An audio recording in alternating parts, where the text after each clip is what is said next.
Welcome back to the scene. Week 3 college football upon us now. Last weekend we hung out at the Wing Factory in Buckhead with the Notre Dame Club of Atlanta. Thank you Irish fans for being out there and having a great time with us. We loved the hospitality. It was a great scene at the Wing Factory, and we can't wait to be back there again one day soon. Congratulations on the big win. Anytime you can beat a rival like that, I know Notre Dame has a lot of rivals, but you know the way that rivalry is kind of ending right now. What a way to end it. 31-0. The first time in the history of the series, one team got shut out, and you saved the best for last. So great job by the Irish. Yeah, this week we're actually going to be hanging out at the Buckhead Saloon. Obviously, they're in Buckhead. We're going to be checking out people watching the Georgia-South Carolina game.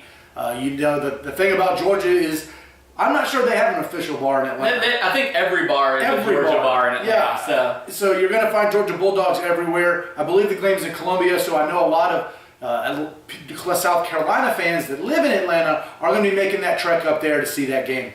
Yeah, they will be. But it should be a great scene at Buckhead Saloon. You know, this city has fan bases from all over the country, well represented, but obviously it's still a Georgia-dominated city, Yep. So we should have a good time hanging out with the Dog fans tomorrow. Absolutely. So, week 2, what caught your eye? The thing that stood out to me the most was the Oregon-Michigan State game. You know, Michigan State all week and all offseason, people kept comparing them to Stanford. Tough defense, well-coached, fundamentally sound, possibly going to wear a speed finesse team like Oregon down. But Oregon's the one that wore them down. Michigan State was tied the whole game, and in the fourth quarters when Oregon dominated, and they did something I didn't expect to see out of the Ducks. So, you know, I was very impressed with the Oregon Ducks in week 2. Yeah, I thought that was a statement win. That was, we are for real. We're going to be here all the way through the season. You know, if there's a game that we talked about it last week. We really thought this is the kind of game where if Oregon was going to stumble, if you want to call it a stumble against a ranked team like that, this had the potential, and they went in there. They took care of business. Congratulations, Oregon. You guys look totally for real. Maybe the most for real team in college football right now. But on the other hand, you got to hurt for the Big Ten right now. I mean, Michigan State was their statement team that was going to be there till the end, especially after Ohio State lost. I mean, now they have their 2 big names both out of the running already.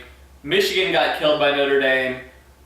The only good news they've had lately is Penn State got their probation taken away. So, now the Nittany Lions can go bowling. That's about the only good thing coming out of the Big Ten lately. You know, I really, every now and then you ignore things that you always recognize. And coming into the season, I ignored that Ohio State was replacing 4 offensive linemen.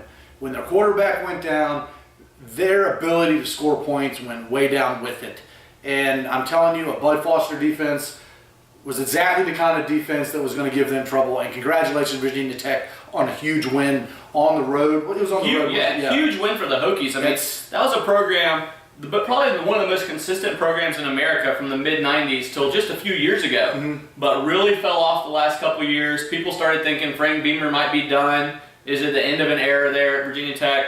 Nobody saw them going into the horseshoe and really dominating that game, winning by 2 touchdowns. I mean, that game was never really in doubt. So, great job by the Hokies. They might be back. They might be the biggest contender in the ACC before Florida State. So, yeah, jumped up to 17. And then there was another game, the USC game. I missed this one, okay? I thought USC was going to lose. They had 57 scholarship players. I thought that eventually that lack of depth would wear on them. But way to go. You didn't have to call your GM, you didn't have to call your AD out on the... Was that this game? Yeah, that was the AD that got called out on the field. Yeah, the AD got called out on the field.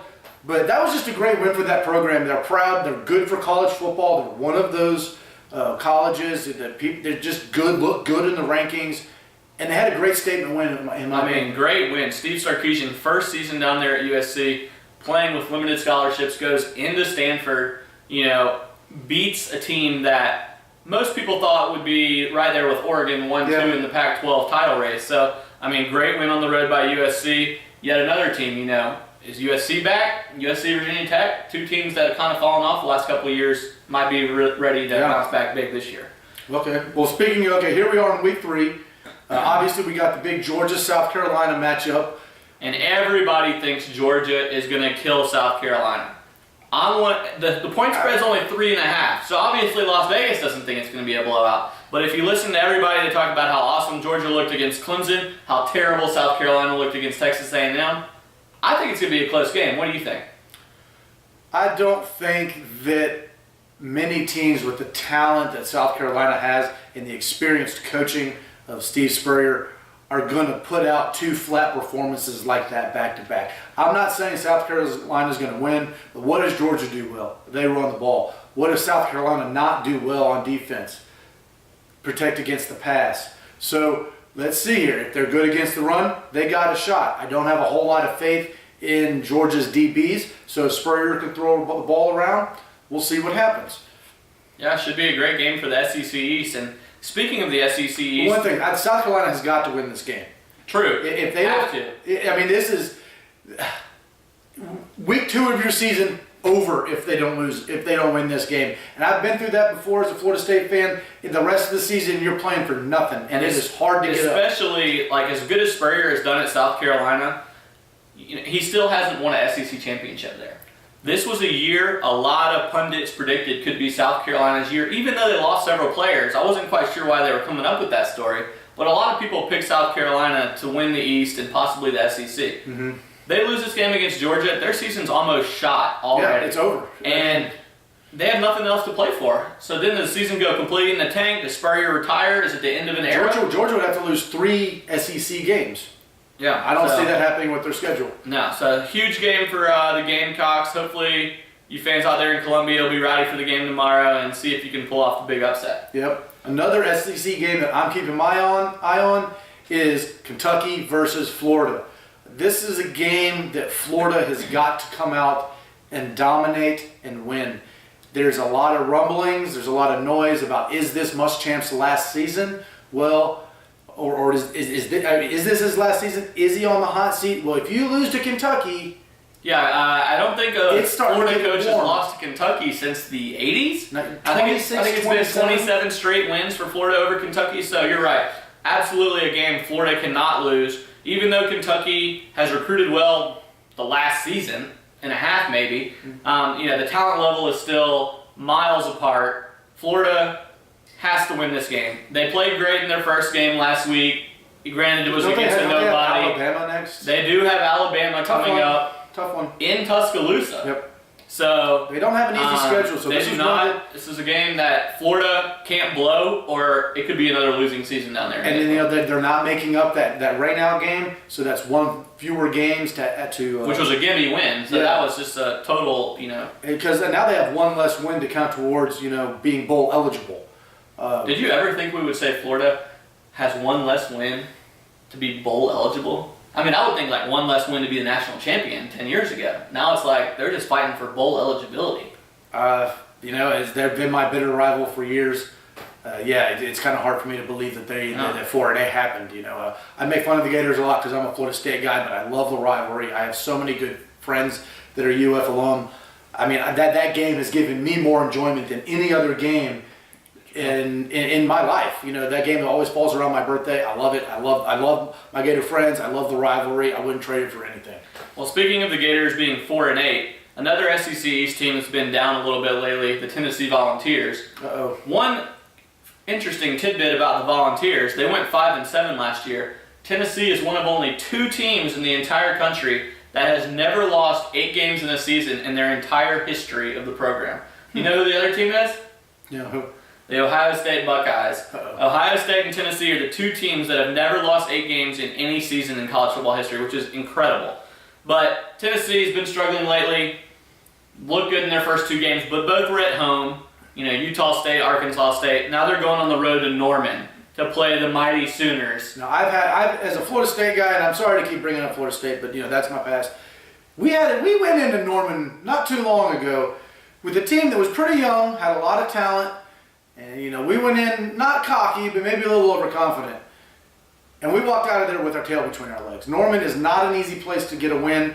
And that coach they have, Stoops, I'm pretty sure he wants to hang as many points as he can on an SEC team. Especially, he's been dogging the SEC like crazy. Publicly. He wants some style points there for the playoff at the end of the year, especially if they end up with a loss down the road. He needs a big win on his belt. I'm one of the people that's been saying Tennessee is going to have a good year this year. They're going to bounce back. I even picked in the preseason my biggest upset of the year. I think Tennessee is going to beat Alabama at home on that third Saturday of October.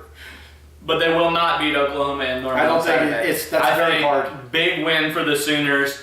Nothing for Tennessee to hang their hat on or hold their heads down. No. I mean, they'll be okay as long as they just rebound after this. But it's going to be brutal there in Norman on Saturday. Yeah, it's going to be tough. I will say this about Oklahoma is they have one of the nicest fan bases that you will ever experience. If you ever go to Norman, Oklahoma for a game, they invite you up to their tailgate and they're nice to you.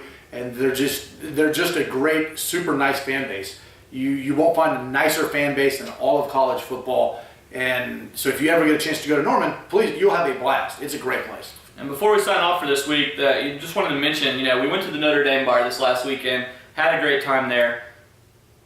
We didn't even talk about the game, really. Notre Dame put a butt kicking on their rivals, Michigan. We mentioned that it was the last game, but, Notre Dame, Everett Golson's back 2 years ago. He led them to the national championship game. Granted, they got killed by Alabama, but it was still a great season for the Irish. Are they a team that might be there at the end of this year? They were picked, middle of the pack in the top 25, but, that was a statement win against Michigan. What's different about them this year than last year? What is it? Oh, that's right, quarterback play. Tommy Rees gone, stuff. Everett Golson back. Do not discount the Irish. They have a very tough schedule, so it's going to be very hard for them to get through undefeated. But they're one of those teams with one loss, probably still gets in the Final Four based on their name alone. So keep an eye on the Irish. They're a great team this year. Of course, they have one fewer game to play. So that may... no conference championship game. Exactly. Notre Dame is a team that at the end of the year, if they're top 5 and the top 4 teams are playing championship games, they could back their way into the playoff, even from maybe the 5th, 6th, 7th, or maybe even 8th seed. You never know because it's not automatically going to the top 4. Notre Dame could walk backwards into it or get jumped. They do not hold their destiny. They're not in control of their destiny at the last hour, as a lot of teams are. Notre Dame should have an easy time this week. They're playing Purdue, arguably the worst team in any team in an FBS conference. The Boilermakers lost by 3 touchdowns at home to Central Michigan last week. They might only be challenged by Vanderbilt for the worst team in FBS right now. So Vanderbilt. I don't know. Notre Dame should have no problem continuing the undefeated season so far. Look for them to have another big game this week, and we'll keep an eye on the Irish as they head through the rest of the season. But this week we're looking forward to going to the Buckhead Saloon like we mentioned earlier. We're going to hang out with some Georgia fans as they take on the Gamecocks, and be sure to look out for us if you're out and about, and we'll have a recap video showing us intermingling with the fans and showing you what the scene is like for Georgia fans here in Atlanta. Absolutely. Please come up, say hello. We'd love to put you on camera. Thanks a lot.